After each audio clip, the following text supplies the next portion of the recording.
Many have said that the future multi-millionaires and even billionaires in the near future will comprise mainly of internet personalities and influencers. It may sound stupid, but if you think about it, these massive influencers like Mr. Beast, KSI, and Logan Paul have massively devoted audiences that are loyal and willing to buy products from them. Building trust with an audience is what any brand selling something is chasing after. Once certain influencers understand the true power they have, they will start to take on fewer and fewer outside brand sponsors and start to look within and promote their own brands and products. KSI and Logan Paul just started their own drink company. Mr. Beast, well, he has his own burger company as well as a number of other ventures. Like I said, as time goes on, these massive influencers will start to have more and more ownership in the companies they promote. Because if we think about it, even if a brand has the highest quality products possible, it all comes down to marketing and overall exposure to the masses. Now, that's not to downplay the importance of having high quality products, but that is to say that quality products can only be appreciated if they're purchased. As time progressed in the social media era, brands have started to invest massive amounts of money into influencers to market their products. Why?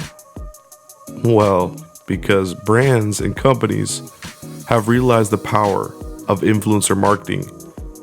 But what's at the core of that power? Well, that's trust. While there is a spectrum, it cannot be denied that audiences trust their favorite content creators. And like I said, there is a spectrum to it. But when we talk about Dopaziola, who is probably the biggest cannabis YouTuber in the world, well, the man has got a cult following, an audience that really trusts him. Welcome to this high design quick pack video where we will be looking at the rise of Dopaziola and analyzing his business success and how he got to where he is today. This is LMC. Make sure to hit the like button, comment down below, subscribe if you're not already, and follow me on all the socials. The links will be down below in the description. This is the story of the first cannabis YouTuber to truly break into the mainstream. Rolling up the Dopaziola, otherwise known as Thomas Arroyo, was born on September 6, 1989 in Merced, California. Yola, or Thomas, we're going to go by Yola moving forward, would create his YouTube channel on October 23rd, 2013. And from there, he would begin his journey in building his audience on the platform. If you go to the first video Yola ever uploaded on his YouTube channel, or at least the one that's available today, it consisted of him and his girlfriend, known as Stoner Dottie, who he's actually engaged to now. Congratulations, by the way. Of those two, right, pretty much going over, them smoking cannabis and also, talking about the different smoking products that they were using. So starting in 2014 to around 2016, 2017, most of his content would consist of him sampling products or vlogging different smokeouts and adventures he had. Now, to better understand the history and trajectory of Yola's YouTube channel, we need to go back and look at the landscape of YouTube and cannabis creators on the platform during that time period. From 2014 to 2017, we saw a bunch of cannabis influencers start to really blow up on YouTube, doing real deal numbers. Seriously. Now, not to oversimplify, but during this time period, there were really two main types of cannabis YouTubers. There were the cannabis growers, like Mr. Canucks Grows, who did videos on growing and processing cannabis into stuff like rosin and other things. And then there were the second main type of cannabis YouTubers, in which it was more based around consuming cannabis and vlogging their life. To summarize the groups, there were people talking about producing cannabis and people talking about consuming cannabis. Now, two major things occurred in 2017 that would send Dopaziola's channel on the trajectory to where he is now at 1.3 million subscribers and has a massive following on multiple platforms. But let's start with the first major occurrence. So, in late 2017, an extremely large number of cannabis YouTubers had their channels deleted.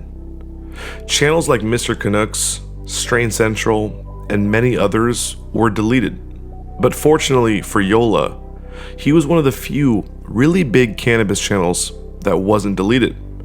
And I think this is an extremely important aspect to highlight because while becoming successful is mainly dependent on how hard and smart that person works, there always is a little bit of luck involved.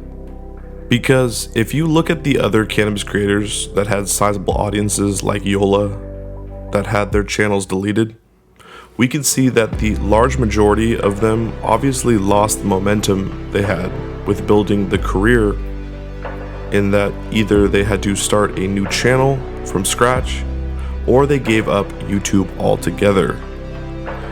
I think that if Yola had his account deleted back in 2017, he may not have been as big as he is today.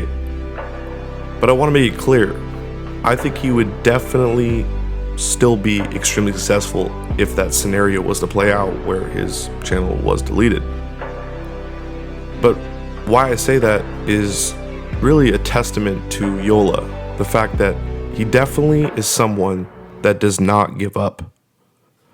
While he may have gotten a little lucky with his YouTube channel not being deleted in 2017, he definitely has dealt with massive amounts of suppression on YouTube and also deletion on other social media platforms. I'm pretty sure that he's had his Instagram deleted over 8 to 9 different times. But every time it got deleted, he wasn't defeated. He just started a new account and built it back up. A testament to his work ethic and his grit, never giving up. While I've only been doing YouTube since early 2020, I can tell you that being a cannabis creator and actually trying to make a living as a cannabis creator is absolutely one of the hardest things to do. Trust me. And while Yola didn't have his account deleted on YouTube, he did have to deal from 2017 with the YouTube platform having implemented new community guidelines, and with that being a massive amount of suppression of his content. I'm almost positive that pretty much every single video on his main channel is age restricted. And I remember watching a video a while back where Yola was talking about how YouTube has never paid him from any of the ad revenue that he's actually generated over the years, which apparently to him totaled to at least $1 million plus, which is absolutely wild to think about it. Imagine being able to see that you've made $1 million plus on your YouTube channel, but YouTube doesn't pay you out. Now, the second major occurrence in 2017 for Yola was that he adapted his content and released the very first episode of the famous Storytime series. This is without a doubt one of the most important notes in the history and rise of Yola. Something Yola has been amazing at in general is his ability to adapt and evolve. For folks that don't know about his Storytime series, well, it's pretty much him sitting in front of a camera, smoking a couple J's, and him telling different stories from his past. Now, he's definitely not the first one to do this style of content, but I would argue he is without a doubt the best to ever do this style of content on YouTube. Yola, or Thomas, definitely has a gift for storytelling. In stories from his past that he has featured in his Storytime series range from back when he used to sell dope to going camping as a kid, and even his first time riding a skateboard. The 4 or 5 seasons that he's done so far of Storytime episodes involve pretty much him covering different experiences that he's had in his life. And he's been able to pull this off with his storytelling skills. Now, the Storytime series for Yola absolutely blew up in views, but I also think there was something even more important with the Storytime series, and that his audience has truly gotten to know him on so many different levels. And in my opinion, it's a major component of why he has such a loyal and supportive audience. And I think that obviously has translated to building immense trust with his audience.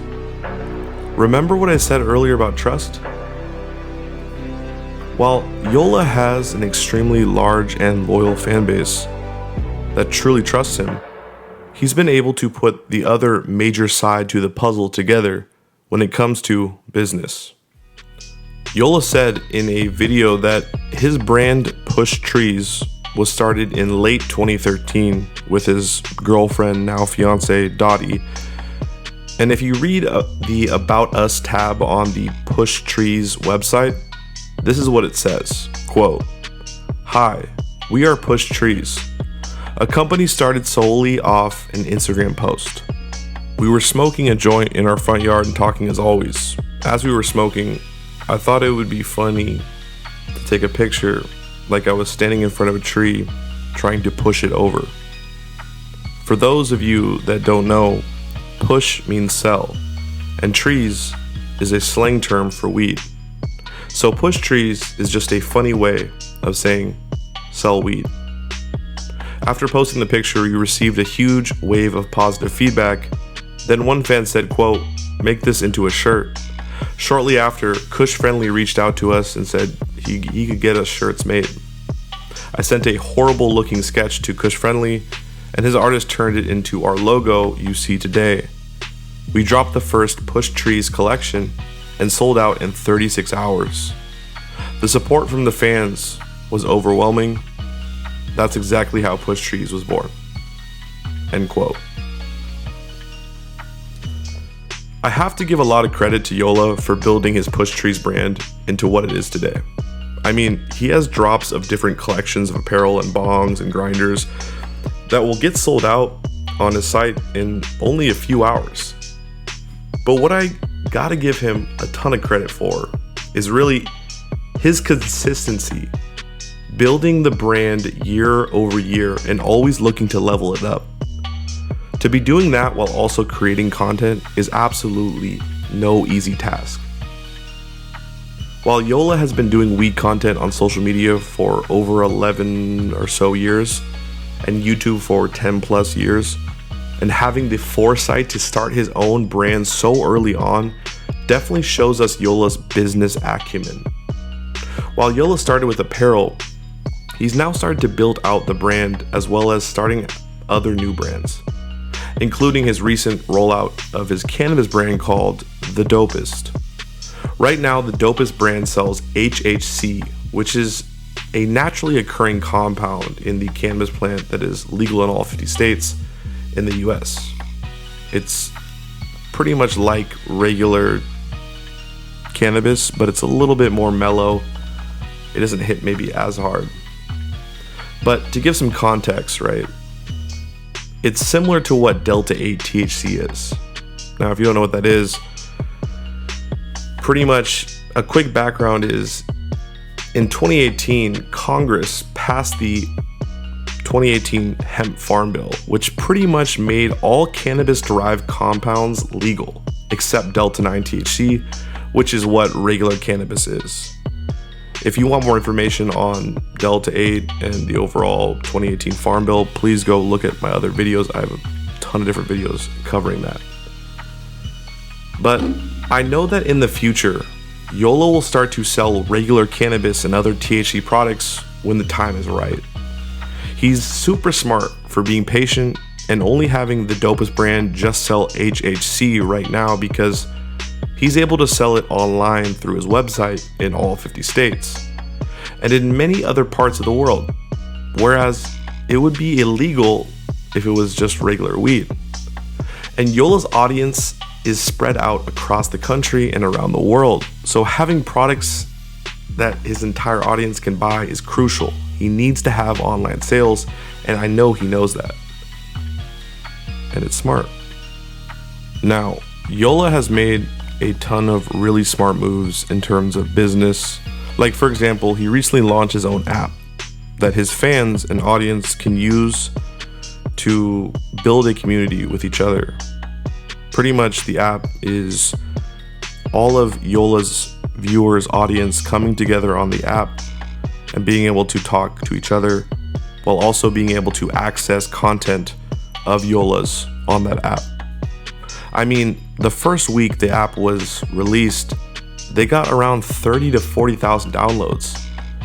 And this is obviously super smart because, well, he has complete control over the app and can't be censored by major social media platforms. Now, there are a number of other really smart business plays Yola has made, but the major theme in the rise of Dopaziola is his ability to adapt.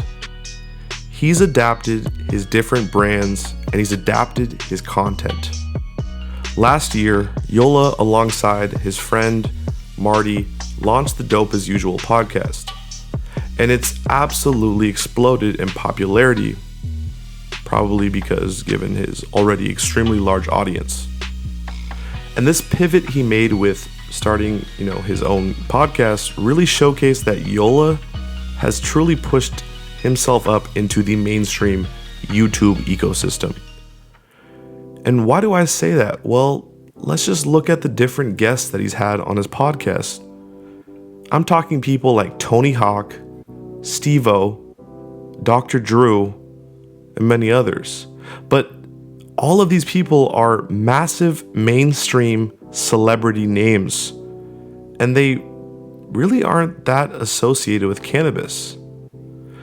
Now, another major indicator that Yola has pushed into the mainstream is let's just look at his sponsors for the podcast. I'm talking brands like Manscaped, Coors Light, ExpressVPN. These are mainstream sponsorships that sponsors massive creators on YouTube. It's just really amazing to see that it's actually possible to launch into the mainstream from a cannabis background or a cannabis niche. He really is the first cannabis creator that his career was born on the internet and has reached mainstream success. And it's absolutely inspiring for people like myself. But like I said earlier, when we analyze the come up of Dopaziola, the running theme is that he's adapted, pivoted, and definitely never gave up while working extremely hard. And in almost every high design episode I've done, that's been the case. Being a cannabis entrepreneur, really just being an entrepreneur in general, is all about adapting. If this play doesn't work, well then I'll try this other one. And if that doesn't work, then I'll try another one. You feel me? The combination of adaptation and never giving up is definitely a recipe for success. Big shouts out to Thomas, otherwise known as Dopaziola, and his entire team. Y'all truly have inspired and motivated me and so many others, and I thank you for that. It's going to be super interesting to see what happens for Yola and his team in the future. The future is definitely looking bright, that's for sure. Thank you so much for watching this high design quick pack episode on the rise of Dopaziola. Please make sure to hit the like button, subscribe, comment down below, and follow me on all the socials. Links down below in the description. Anyways, this is LMC,